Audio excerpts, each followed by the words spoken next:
پھر فرمایا وہ آپ سے حرمت والے مہینے میں لڑائی کرنے کے بارے میں سوال کرتے ہیں، کہہ دیجئے ان میں لڑائی کرنا بہت بڑا گناہ ہے، اور اللہ کے راستے سے روکنا اور اس سے کفر کرنا اور مسجد حرام سے روکنا اور اس کے رہنے والوں کو اس میں سے نکال دینا اللہ کے نزدیک اس سے بھی بڑا گناہ ہے، اور فتنہ قتل سے بھی کہیں بڑھ کر ہے، اور یہ لوگ ہمیشہ تم سے لڑتے رہیں گے یہاں تک کہ اگر وہ استطاعت رکھتے ہوں تو تمہیں تمہارے دین سے پھیر دیں، اور جو کوئی تم میں سے اپنے دین سے پھر گیا پھر مر گیا اس حال میں کہ وہ کافر ہے تو ایسے لوگوں کے اعمال دنیا اور آخرت میں ضائع ہو گئے۔ مرتد کی سزا بتائی جا رہی ہے، جو شخص دین سے باہر نکل جائے، ایمان سے خارج ہو جائے، اس کے اعمال ضائع، چاہے وہ حافظ قرآن ہو، چاہے وہ نمازیں پڑھتا اور پڑھاتا رہا ہو، چاہے وہ دین کا کوئی بہت بڑا امام ہو۔ ہم دوسروں کے بارے میں سوچنے سے پہلے اپنے بارے میں سوچیں کہ یا اللہ تو ہمارے دلوں کو سلامت رکھنا، ہمیں استقامت دینا، ربنا لا تزغ قلوبنا بعد اذ ہدیتنا، ہمیں اپنے دین پر جما دے، رضیت باللہ ربا وبالاسلام دینا وبمحمد نبیا، کیونکہ دین سے نکلنا سارے اعمال برباد کر دیتا ہے اور پھر انجام بڑا بھیانک ہے۔ فرمایا یہی لوگ آگ کے ساتھی ہیں، وہ اس میں ہمیشہ رہنے والے ہیں۔ اللہ تعالیٰ یہ نہیں دیکھا کہ پہلے یہ دین پر تھے، وہ یہ دیکھے گا ان کا انجام اختتام کس پہ ہوا۔ تو اللہ ہم سب کا خاتمہ ایمان پر کرے۔ بے شک وہ لوگ جو ایمان لائے اور انہوں نے ہجرت کی اور اللہ کے راستے میں جہاد کیا، وہی اللہ کی رحمت کی امید رکھتے ہیں، اور اللہ بے حد بخشنے والا نہایت رحم کرنے والا ہے۔ وہ سوال کرتے ہیں آپ سے شراب اور جوئے کے بارے میں، آپ کہہ دیجئے کہ ان دونوں میں بڑا گناہ ہے۔ کچھ لوگ کہتے ہیں کہاں لکھا ہے شراب حرام ہے، یہ کیا لکھا ہوا ہے گناہ، تو گناہ کا کام حلال ہوتا ہے، اور لوگوں کے لیے کچھ فائدے بھی ہیں، اور ان دونوں کا گناہ زیادہ بڑا ہے ان دونوں کے فائدے سے۔ تو لاٹری کے بارے میں بھی بات کی جا رہی ہے، جوئے کے بارے میں بھی کہ وہ بھی حرام ہے۔ اور وہ سوال کرتے ہیں آپ سے کہ وہ کیا خرچ کرے، کہہ دیجئے جو ضرورت سے زائد ہو، جو ایکسٹرا ہو۔ اس طرح اللہ تمہارے لیے اپنے احکام کھول کھول کر بیان کرتا ہے تاکہ تم غور و فکر کرو دنیا اور آخرت کے معاملات میں۔ اور وہ سوال کرتے ہیں آپ سے یتیموں کے بارے میں، آپ کہہ دیجئے کہ ان کی اصلاح کرنا ان کے لیے بہتر ہے، اور اگر تم ان کو اپنے ساتھ شامل کر لو تو وہ تمہارے بھائی ہیں، یعنی ان کو اپنے گھر میں رکھو، ان کے اوپر ان کے مال میں سے اعتدال کے ساتھ خرچ کرو۔ اور اللہ جانتا ہے مفسد کو مصلح سے، کہ کون یتیموں کا خیال رکھ رہا ہے اور کون ان کو بگاڑ رہا ہے یا ان کے مال کے ساتھ زیادتی کر رہا ہے۔ اور اگر اللہ چاہتا تو تمہیں مشکل میں ڈال دیتا کہ تمہاری رسپانسبلٹی ہوتی ان کو لک آفٹر کرنا بھی اور ساتھ بھی نہیں ملا سکتے تھے۔ بے شک اللہ بہت غالب خوب حکمت والا ہے۔ اور تم مشرک عورتوں سے نکاح نہ کرو یہاں تک کہ وہ ایمان لے آئیں، اور ایک مومن لونڈی مشرک عورت سے یقیناً بہتر ہے اگرچہ وہ تمہیں اچھی لگے۔ تو کیا کہا جا رہا ہے؟ مشرک عورتوں سے مسلمان مرد نکاح نہ کریں جب تک کہ وہ مشرک عورتیں ایمان نہ لے آئیں، اور تم اپنی عورتوں کا نکاح مشرک مردوں سے نہ کرو، یعنی مسلمان لڑکی نان مسلم سے شادی نہ کرے یہاں تک کہ وہ ایمان لے آئیں، اور ایک مومن غلام مشرک مرد سے یقیناً بہتر ہے اگرچہ وہ تمہیں اچھا لگے۔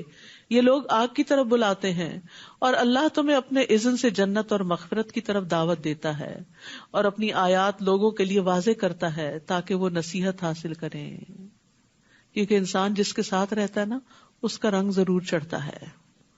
تو اس لیے رشتے کے معاملے میں دین کو دیکھنا سب سے اہم ترین پرائرٹی ہونی چاہیے۔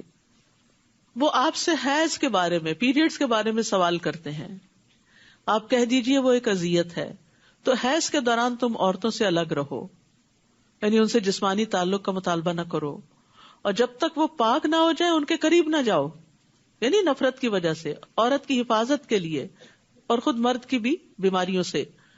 پھر جب وہ اچھی طرح پاک ہو جائیں یعنی نہا لیں تو جہاں سے اللہ نے تمہیں حکم دیا ہے ان کے پاس آؤ، یعنی صحیح پیسج سے، دبر سے نہیں۔ بے شک اللہ بہت توبہ کرنے والوں اور بہت پاک صاف رہنے والوں سے محبت کرتا ہے، یعنی اللہ تعالیٰ کو پاک لوگ پسند ہیں، اور اس میں توبہ کا ذکر ہے اور صفائی کا ذکر ہے۔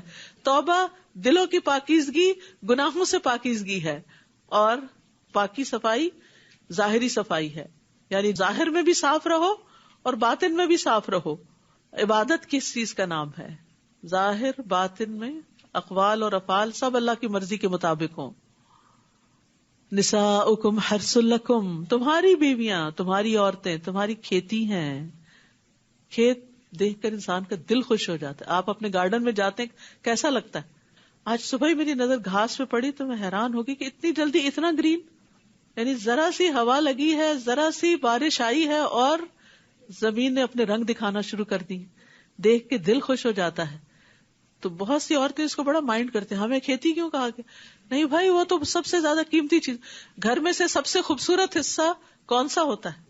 اور کون سا گھر زیادہ مہنگا ہوتا ہے؟ جس میں گارڈن ہو, یارڈ ہو یا نہیں.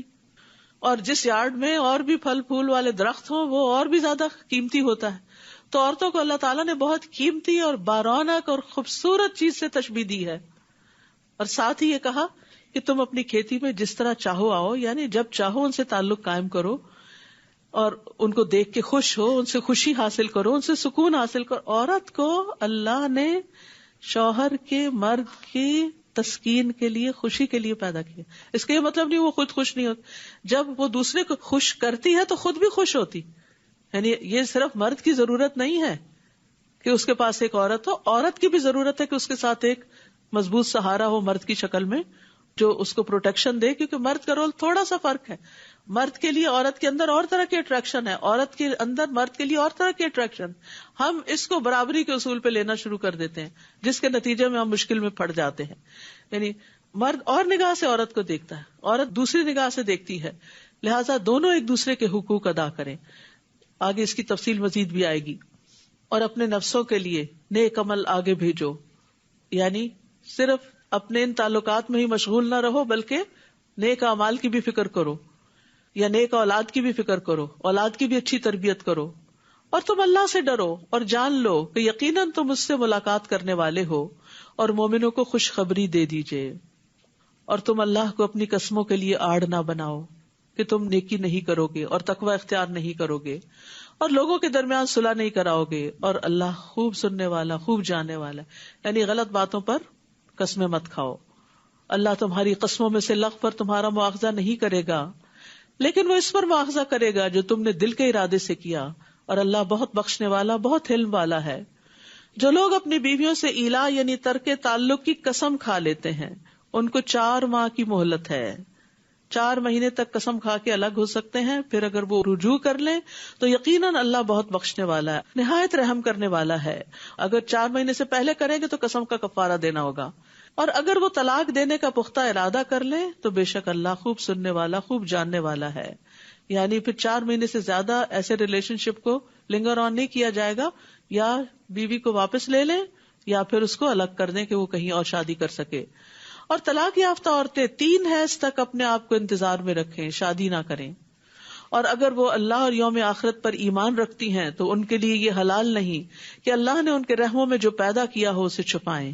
یعنی اصل مقصد کیا ہے اس عدت کا طلاق یافتہ عورت کے لیے؟ کہ استبراء رحم ہو, پتہ چل جائے کہ کوئی بچہ تو نہیں پیٹ میں, کیونکہ بچہ اسی کا ہے کہ جس سے وہ حاملہ ہوئی ہے. اور ان کے شوہر دوران عدت انہیں لوٹا لینے کے زیادہ حقدار ہیں, یعنی 3 مہینے کے اندر یا 3 حیض کے اندر, اگر وہ اصلاح کا ارادہ رکھتے ہوں. یہ شرط ہے, یعنی ستانے کے لیے نہیں کہ پھر دوبارہ اسی طرح ذلیل کریں گے, لڑکائیں گے, اور پھر جب چاہیں گے طلاق دے دیں گے اور پھر عدت میں واپس لے لیں گے. اور ان عورتوں کے لیے معروف طریقے سے ویسے ہی حقوق ہیں جس طرح ان پر ذمہ داریاں ہیں. وَلَهُنَّ مِثْلُ الَّذِي عَلَيْهِنَّ بِالْمَعْرُوفِ وَلِلرِّجَالِ عَلَيْهِنَّ دَرَجَةٌ, اور مردوں کا ان عورتوں پر ایک درجہ ہے. اللہ نے یہ درجہ رکھا ہے. اگر نہیں مانیں گے تو 2 نقصان ہیں, ایک اللہ کی نافرمانی ہے, اس کا خمیازہ بھگتنا ہوگا, اور دوسرے حقیقت کا انکار, اس کا نقصان. یعنی جس کو اللہ نے رسپیکٹ دینے کے لیے کہا ہے اسے رسپیکٹ دینی چاہیے, جس کی بات ماننے کے لیے کہا اس کی بات ماننی چاہیے. اگر نہیں مانیں گے تو پھر نقصان ہی نقصان ہے, کچھ فائدہ نہیں. اور مردوں کا ان عورتوں پر ایک درجہ ہے, اور یہ نہ تو رسول اللہ صلی اللہ علیہ وسلم نے بتایا, نہ کسی اسکالر نے بتایا, یہ اللہ نے بتایا جس نے مرد اور عورت کو پیدا کیا. کیونکہ کسی بھی سسٹم کے اندر ٹاپ پر ایک ہی شخص ہوتا ہے. 2 لوگ ایک بس کے ڈرائیور نہیں ہو سکتے, 2 لوگ ایک کشتی نہیں چلائیں گے. 2 لوگ اگر کسی بھی جگہ پر کٹھی ڈرائیونگ شروع کر دیں, جیسے عام طور پر ہوتا ہے, ہسبینڈ وائف ساتھ ساتھ بیٹھ جائیں اور دونوں ڈرائیور ہو, تو پھر کیا نتیجہ نکلتا ہے؟ سارا وقت انجوائے کرنے کی بجائے ایک انسٹرکٹر بن جاتا ہے اور ایک ڈرائیور بن جاتا ہے, اور سارا سفر کا مزہ خراب کر دیتا ہے. اور اس میں دیکھیں بہت دفعہ بالکل اچانک ہی ہدایات دی جانے لگتی ہے. دیکھیں سامنے وہ دیکھ رہے ہیں, صرف آپ تھوڑی دیکھ رہے ہیں یا آپ زیادہ تھوڑی دیکھ رہے ہیں. تو بہرحال یہ اللہ تعالیٰ کی تقسیم ہے, اسے مان لینا چاہیے. اور اللہ بہت زبردست ہے, بہت حکمت والا ہے. تو جس طرح مردوں کے حقوق ہیں ایسے عورت کے بھی حقوق ہیں کہ آپ صلی اللہ علیہ وسلم نے فرمایا جب وہ خود کھائے تو اسے بھی کھلائے, جب وہ خود پہنے تو اسے بھی پہنائے. یہاں شوہر کے کچھ حقوق کی بھی بات کر دینی چاہیے کہ سب سے پہلی بات یہ کہ بیوی پر شوہر کی اطاعت معروف میں لازم ہے, فرض ہے, اس کے بغیر گزارا نہیں. پھر ایک اور حدیث کے مطابق اللہ کے بعد شوہر کا حق ہے. حدیث میں آتا ہے اگر میں اللہ کے علاوہ کسی کو سجدہ کرنے کا حکم دیتا تو عورت کو حکم دیتا کہ شوہر کو کرے. یعنی شوہر کو رسپیکٹ دینی چاہیے, اس کی اطاعت کرنی چاہیے, اور سب سے بڑھ کر یہ کہ اس کا حق اس کو دینا چاہیے. اس ذات کی قسم جس کے ہاتھ میں محمد صلی اللہ علیہ وسلم کی جان ہے, عورت اس وقت تک اپنے رب کا حق ادا نہیں کر سکتی جب تک اپنے شوہر کا پورا حق ادا نہ کرے. یعنی ایسی عورت کو پھر ایمان کی حلاوت بھی نہیں ملتی جو شوہر کے ساتھ حسن سلوک نہیں کرتی. عورت اگر پالان پر سوار ہو اور مرد اسے بلائے تب بھی عورت کو انکار نہیں کرنا چاہیے. تو یہاں بیچ بیچ میں حقوق کی بات اس لیے کی گئی کہ یہ طلاق تک نوبت آتی ہی جب ہے جب ایک دوسرے کے حقوق نہیں دیے جاتے. پھر طلاق کے احکامات.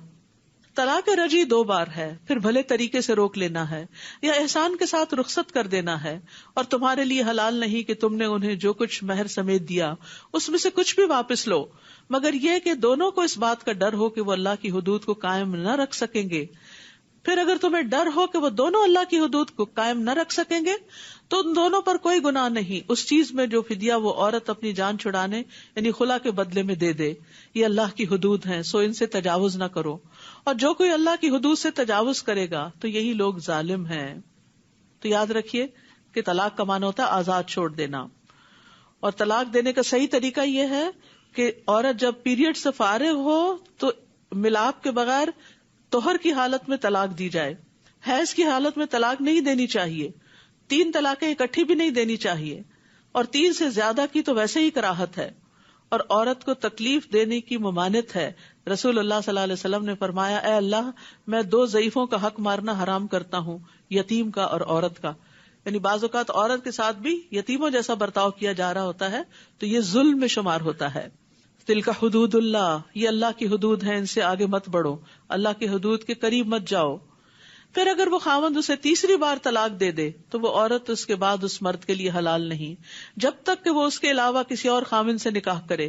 اور اگر وہ دوسرا خاوند اس عورت کو طلاق دے دے تو ان دونوں یعنی اس عورت اور پہلے خاوند پر کوئی گناہ نہیں کہ وہ باہم رجوع کر لیں یعنی نکاح کر لیں, اگر وہ دونوں سمجھیں کہ وہ اللہ کی حدود قائم رکھ سکیں گے. اور یہ اللہ کی حدود ہیں جنہیں وہ ان لوگوں کے لیے واضح کرتا ہے جو علم رکھتے ہوں. اور جب تم عورتوں کو طلاق دے دو پھر وہ اپنی عدت پوری کرنے کو آئیں تو انہیں بھلے طریقے سے روک لو یا بھلے طریقے سے رخصت کر دو, اور انہیں تکلیف دینے کے لیے مت روکو. یہ کس کو حکم دیا جا رہا ہے؟ مردوں کو, کہ مرد عورتوں کو تکلیف مت دیں, اس لیے مت روکو کہ تم ان کے ساتھ زیادتی کرو. اور جو کوئی ایسا کرے گا تو یقیناً اس نے اپنی جان پہ ظلم کیا. مرد یہ نہ سمجھے کہ اسے کوئی پوچھنے والا نہیں, وہ اپنی جان پہ ظلم کرتا ہے. اور تم اللہ کی آیات کو مذاق مت بناؤ, اور جو اللہ کی نعمت تم پر ہے اسے یاد رکھو, اور اسے بھی یاد رکھو جو اس نے کتاب و حکمت کی صورت میں تم پر نازل کیا ہے, وہ تمہیں اس کے ساتھ نصیحت کرتا ہے. اور اللہ سے ڈرو اور جان لو کہ یقیناً اللہ ہر چیز کو خوب جاننے والا ہے. اور جب تم عورتوں کو طلاق دے دو پھر وہ اپنی عدت کی مدت پوری کر لیں تو تم انہیں اپنے پہلے شوہروں کے ساتھ نکاح کرنے سے نہ روکو جب وہ معروف طریقے سے باہم رضامند ہو جائیں. یہ نصیحت اس کو کی جاتی ہے جو تم میں سے اللہ اور یوم آخرت پر ایمان رکھتا ہو. یہ بات تمہارے لیے زیادہ پاکیزگی اور طہارت کا باعث ہے, اور اللہ جانتا ہے اور تم نہیں جانتے. اور مائیں اپنی اولاد کو مکمل 2 سال دودھ پلائیں, یہ حکم اس کے لیے ہے جو رضاعت کی مدت کو پورا کرنے کا ارادہ کرے. اور والد کے ذمے معروف طریقے سے ماؤں کا کھانا اور کپڑا دینا ہے. کسی نفس کو اس کی وسعت سے بڑھ کر تکلیف نہ دی جائے, نہ تو والدہ کو اس کے بچے کی وجہ سے نقصان پہنچایا جائے اور نہ ہی والد کو اس کے بچے کی وجہ سے کسی طرح کا نقصان پہنچایا جائے. بعض اوقات ایسا ہوتا ہے کہ مرد کے ہاتھ میں کوئی عورت کا ویک پوائنٹ آ جاتا ہے اور وہ اسی کے ذریعے اس کو بار بار تکلیف دیتا ہے کہ اس کو اس سے ٹارچر ہوتا ہے, میں یہی بات پھر کروں گا. یعنی اگر مثلا بچہ عورت کی کمزوری ہے تو وہ ہر وقت دھمکی دے, میں بچہ چھین لوں گا, میں تمہیں نکال دوں گا. تو ایسی چیزیں ظلم میں شمار ہوتی ہیں. اور بچے کے وارث پر بھی اس طرح نان و نفقہ کی ذمہ داری ہے. پھر اگر وہ دونوں باہم رضامندی اور مشورے سے دودھ چھڑانے کا ارادہ کر لیں تو ان پر کچھ گناہ نہیں. اور اگر تم اپنی اولاد کو کسی اور عورت سے دودھ پلوانے کا ارادہ کرو تو بھی تم پر کوئی گناہ نہیں، اگر تم بھلے طریقے سے ان کے حوالے کر دو انہیں جو دینا طے کیا تھا. اللہ سے ڈرو اور جان لو کہ جو بھی تم کرتے ہو یقیناً اللہ اسے خوب دیکھنے والا ہے. یاد رکھیے، بچے کو دودھ پلانا عورت کا فرض ہے اور یہ بچے کا حق ہے، ثابت شدہ حق ہے. حدیث میں آتا ہے رسول اللہ صلی اللہ علیہ وسلم نے فرمایا، میرے پاس 2 آدمی آئے، انہوں نے میرا بازو پکڑا اور مجھے ایک دشوار گزار پہاڑ کے پاس لے گئے. ہم ایسی عورتوں کے پاس سے گزرے کہ سانپ ان کے بریسٹ کو نوچ رہے تھے. میں نے پوچھا ان عورتوں کا کیا معاملہ ہے؟ انہوں نے کہا یہ اپنے بچوں کو اپنا دودھ نہ پلانے والی عورتیں ہیں. کیوں نہیں پلاتی عورتیں؟ کہ فگر خراب ہو جائے گا. تو یہ بہت بڑا ظلم ہے، کیونکہ اس سے بچے کی زندگی کو نقصان پہنچتا ہے. ساری زندگی وہ ایک کمزور انسان کی طرح صحت کے مسائل کا شکار رہتا ہے.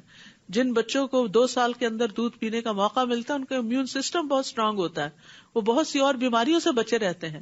تو ایک بچے کو ساری زندگی کے لیے مصیبت میں ڈال دینا صرف اپنی خوبصورتی برقرار رکھنے کے لیے، یہ ظلم نہیں تو کیا ہے؟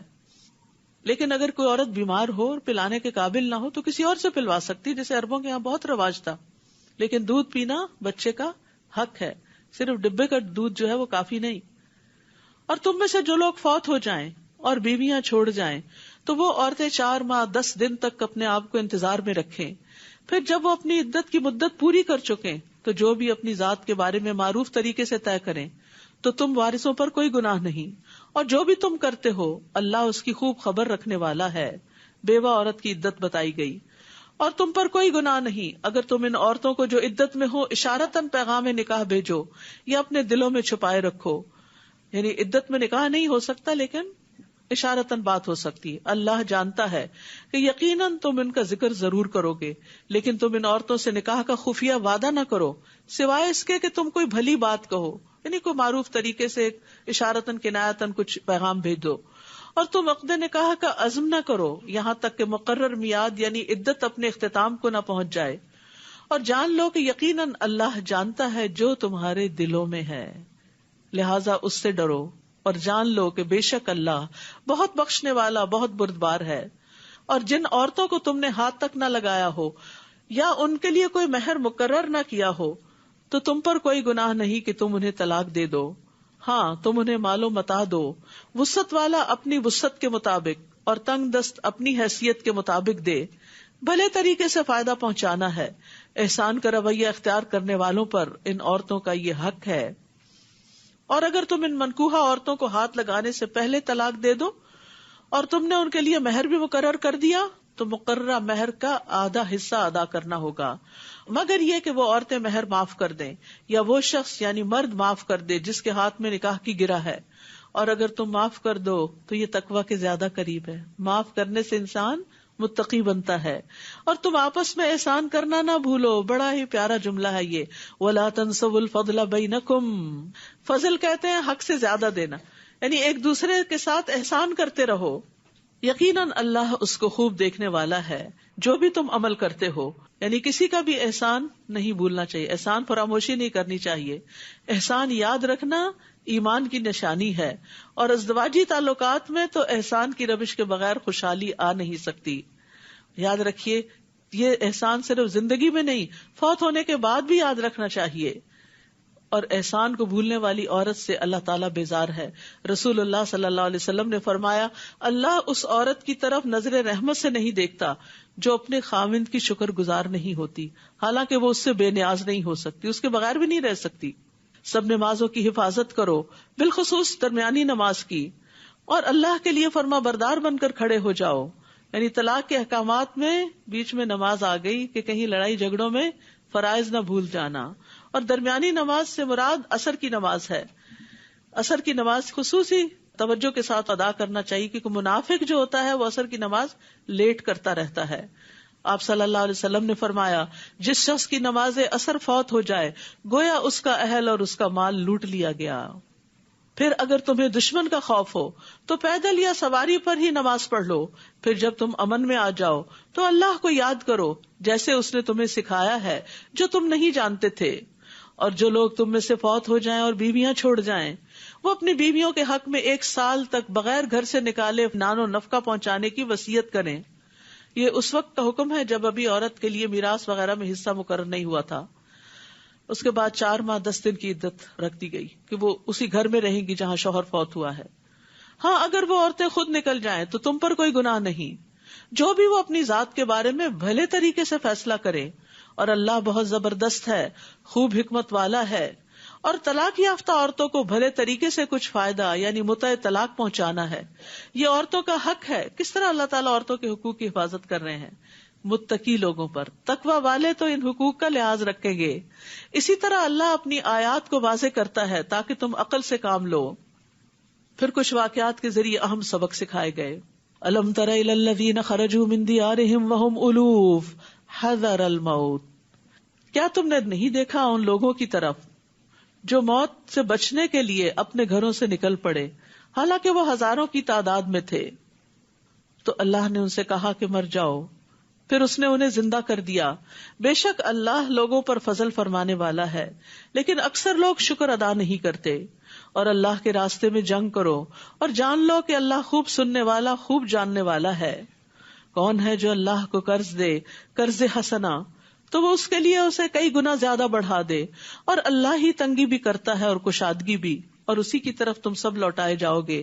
یہاں پیچھے فی سبیل اللہ جنگ کی بات ہوئی جیسا کہ آپ جانتے کہ مدنی صورت ہے اور مدینہ میں ہوتے ہوئے نبی صلی اللہ علیہ وسلم پر تقریباً ہر سال اور کبھی سال میں 2 بار بھی جنگ مسلط ہوئی.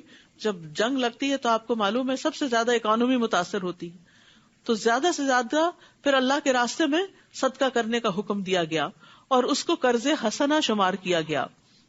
قرض حسنہ وہ قرض ہوتا ہے جس میں ثواب کی امید کی گئی ہو، جو دل کی خوشی سے دیا گیا ہو.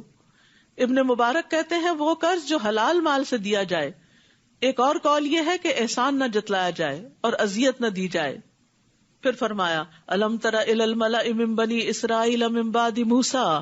کیا آپ نے موسیٰ کے بعد بنو اسرائیل کے سرداروں کی ایک جماعت کو نہیں دیکھا جب انہوں نے اپنے نبی سے کہا تھا کہ ہمارے لیے ایک بادشاہ مقرر کر دیں کہ ہم اللہ کے راستے میں لڑیں. تو اس نے کہا کہیں ایسا نہ ہو کہ تم پر جنگ کرنا فرض کر دیا جائے اور پھر تم نہ لڑو. انہوں نے کہا اور کیا ہے ہمیں کہ ہم اللہ کے راستے میں نہ لڑیں جبکہ ہمیں اپنے گھروں اور بیٹوں سے نکال دیا گیا. پھر جب ان پر جنگ کرنا فرض کر دیا گیا تو سوائے چند ایک کے وہ سب منہ موڑ گئے اور اللہ ظالموں کو خوب جانتا ہے. اور ان کے نبی نے ان سے کہا کہ بے شک اللہ نے تمہارے لیے طالوت کو بادشاہ مقرر کر دیا ہے. تو انہوں نے کہا کہ اس کی بادشاہت ہم پر کیسے ہو سکتی ہے؟ ہم اس کے مقابلے میں بادشاہت کے زیادہ حقدار ہیں اور اسے مال میں وسعت نہیں دی گئی. یعنی بادشاہ تو وہ ہوتا ہے جس کے پاس بہت مال ہو ان کے خیال کے مطابق، اور طالوت تو بہت مالدار نہیں. فرمایا بے شک اللہ نے اس کو چن لیا ہے تم پر اور علم و جسم کے اعتبار سے زیادہ وسعت دی ہے اور اللہ جسے چاہتا ہے اپنا ملک عطا کرتا ہے اور اللہ وسعت والا خوب جاننے والا ہے. ہمارے دین میں منصب کی چاہت کی ممانعت ہے. خود سے کوئی عہدہ نہیں مانگنا چاہیے. اگر مل جائے تو اللہ سے مدد مانگنی چاہیے اور اس کے ذریعے اللہ سے قریب ہونا چاہیے، نہ کہ دور. جب کوئی اتھارٹی ہاتھ آ گئی تو انسان اپنے آپ کو بڑی چیز سمجھے اور اللہ کا حق مار دے. پھر اسی طرح اس آیت سے بھی پتہ چلتا ہے کہ علم والوں کو بغیر علم والوں پر فضیلت حاصل ہے. اللہ نے طالوت کو کس بنا پہ چنا؟ میرٹ کیا تھا کہ اس کا علم زیادہ ہے. دوسرا میرٹ کیا تھا؟ جسمانی اعتبار سے مضبوط ہے. تو لیڈرشپ میں دونوں چیزیں ہونی چاہیے، جسمانی قوت بھی یعنی اس اعتبار سے کہ وہ کام کرنے کی اہلیت رکھتا ہو اور اس کے ساتھ ساتھ جو کام اس کو دیا جا رہا ہے وہ کام کرنا بھی آتا ہو. وقال لهم نبیہم، اور ان کے نبی نے ان سے کہا کہ اس کی بادشاہت کی علامت یہ ہوگی کہ تمہارے پاس وہ تابوت واپس آ جائے گا جس میں تمہارے رب کی طرف سے تسکین بھی ہے اور آل موسیٰ اور آل ہارون کے چھوڑے ہوئے بقیہ جات بھی ہیں جسے فرشتے اٹھائے ہوئے ہوں گے. یقیناً اس میں تمہارے لیے ایک نشانی ہے اگر تم ایمان لانے والے ہو. یہ آیت جو ہے یہ آیت سکینت کہلاتی ہے. فیہ سکینتن، سکینت وہ اطمینان ہوتا ہے جو اللہ اپنے بندوں کے دلوں میں ڈالتا ہے. سکینت انسان کو سکون اور وقار پر ابھارتی ہے، یعنی انسان کے اندر ایک وقار اور ٹھہراؤ آ جاتا ہے. خوف کے وقت انسان کے دل کو مضبوطی دیتی ہے تو فتنے اس کو ہلا نہیں سکتے. آزمائشیں اس پر اثر انداز نہیں ہوتی، غم اس کو نہیں گلاتے، انسان کا ایمان اور یقین اور بڑھ جاتا ہے. تو ابن قیم رحمہ اللہ سکینت کے مرتبے کی شرح کرتے ہوئے کہتے ہیں کہ یہ اللہ کے عطا کیے گئے رتبوں میں سے ایک رتبہ ہے کہ جس کو اللہ سکینت عطا کر دے. یہ رتبہ انسان کی ذاتی محنت اور کسب کی وجہ سے نہیں ہوتا. تو قرآن مجید میں 6 مقامات پر سکینت کا ذکر ہے، ایک سورۃ البقرہ میں، 2 بار سورۃ التوبہ میں اور 3 بار سورۃ الفتح میں، جن کو آیات سکینت کہا جاتا ہے. جب انسان ان آیات کو سنتا ہے یا پڑھتا ہے تو شیطانی حملوں اور بیماریوں سے نجات پاتا ہے. ابن قیم کہتے ہیں کہ ابن تیمیہ رحمہ اللہ پر جب معاملات شدت اختیار کر جاتے تو وہ سکینت والی آیات پڑھتے، اور میں نے ان کو ایک بہت عظیم واقعہ بیان کرتے ہوئے سنا جو ان کو بیماری میں پیش آیا. یہ عقلیں اس کو برداشت کرنے سے عاجز آ جاتی ہیں. یہ شیطانی روحوں سے جنگ کرنے اور ان کا مقابلہ کرنے کا واقعہ ہے کہ جب ان کی قوت کمزور پڑ گئی تو ان کے سامنے شیطانی روحیں ظاہر ہو گئیں. یعنی جنات بھی جب ہی پوزیس کرتے ہیں جب انسان ویک فیل کرتا ہے. وہ کہتے ہیں جب معاملہ مجھ پہ بہت شدت اختیار کر گیا تو میں نے اپنے رشتہ داروں، اپنے ارد گرد والوں سے کہا مجھ پر سکینت والی آیات پڑھو. پھر وہ حالت مجھ سے ختم کر دی گئی اور میں بیٹھ گیا اور مجھے کوئی بیماری نہ رہی. تو کسی بھی پریشانی کے وقت ان آیات کو پڑھنا جو ہے یہ دل کے سکون کا باعث ہے. یہ بے قراری اور بے چینی، انگزائٹی کو دور کرتی ہیں، ایمان میں اضافے کا باعث ہوتی ہیں. آیات کے نمبر نوٹ کر لیجئے. سورۃ البقرہ کی 248، التوبہ 26، التوبہ 40، الفتح 4، الفتح 18، الفتح 26. فلما فصل طالوت بالجنود، پھر جب طالوت لشکروں کو ساتھ لے کر نکلا، کہنے لگا بے شک اللہ تمہیں ایک نہر کے ساتھ آزمائے گا، تو جس نے اس میں سے پی لیا وہ مجھ سے نہیں، جو اس کو نہیں پیے گا وہ مجھ سے ہے، سوائے اس کے جو چلو بھر کر اپنے ہاتھ سے پی لے. تو ان سب نے اس کو پی لیا سوائے چند ایک کے. پھر جب انہوں نے اس کو پار کر لیا تو وہ لوگ جو اس کے ساتھ ایمان لائے کہنے لگے آج ہم میں جالوت اور اس کے لشکر کا مقابلہ کرنے کی کوئی طاقت نہیں. تو ان لوگوں نے جنہیں اس بات کا یقین تھا کہ وہ اللہ سے ملاقات کریں گے کہنے لگے کتنی ہی بار ایسا ہوا کہ چھوٹی جماعت بڑی جماعت پر اللہ کے اذن سے غالب آ گئی اور اللہ صبر کرنے والوں کے ساتھ ہے. اور جب وہ جالوت اور اس کے لشکروں کے مقابل ہوئے تو کہنے لگے اے ہمارے رب ہم پر صبر انڈیل دے اور ہمارے قدم جما دے اور اس کافر قوم کے مقابلے پر ہماری مدد فرما. فَهَزَمُوهُمْ بِإِذْنِ اللَّهِ، اور انہوں نے اللہ کے اذن سے ان کو شکست دے دی. اور داؤد علیہ السلام نے جالوت کو قتل کر دیا اور اللہ نے اس کو بادشاہت اور حکمت عطا کی اور اس کو اس میں سے جو چاہا سکھایا. اور اگر اللہ بعض لوگوں کو بعض کے ذریعے زمین سے نہ ہٹائے تو زمین میں فساد پھیل جائے، لیکن اللہ جہان والوں پر فضل فرمانے والا ہے. یعنی اللہ سبحانہ وتعالی اپنے بندوں کی خود حفاظت فرماتا ہے، اپنے بندوں کا دفاع کرتا ہے، ظالموں کو ظلم سے روکتا ہے. ورنہ اگر ظالموں کو کھلی چھٹی دے دی جائے تو وہ حدیں پار کر جائیں. تو یہ اللہ تعالیٰ کا ایک طریقہ ہے کہ جالوت اور اس کا لشکر بہت مضبوط تھے لیکن اللہ نے ایک چھوٹی سی جماعت کے ذریعے ان کو ختم کر دیا اور مومنوں کو سکینت عطا کی اور مومنوں کو کامیابی عطا کی. تو کامیابی کا معیار زیادہ اسباب پر نہیں ہوتا، ایمان پر ہوتا ہے، اور اس کے بعد انسان کس طرح اللہ کے حکم کے مطابق محنت کرتا ہے اور تیاری کرتا ہے. تلک آیات اللہ نتلوہا علیک بالحق وَإِنَّكَ لَمِنَ الْمُرْسَلِينَ، یہ اللہ کی آیات ہے جنہیں ہم آپ پر حق کے ساتھ پڑھتے ہیں اور یقیناً آپ رسولوں میں سے ہیں. وآخر دعوانا ان الحمد للہ رب العالمین. سبحانک اللہم وبحمدک اشہد ان لا الہ الا انت استغفرک واتوب الیک. السلام علیکم ورحمۃ اللہ وبرکاتہ.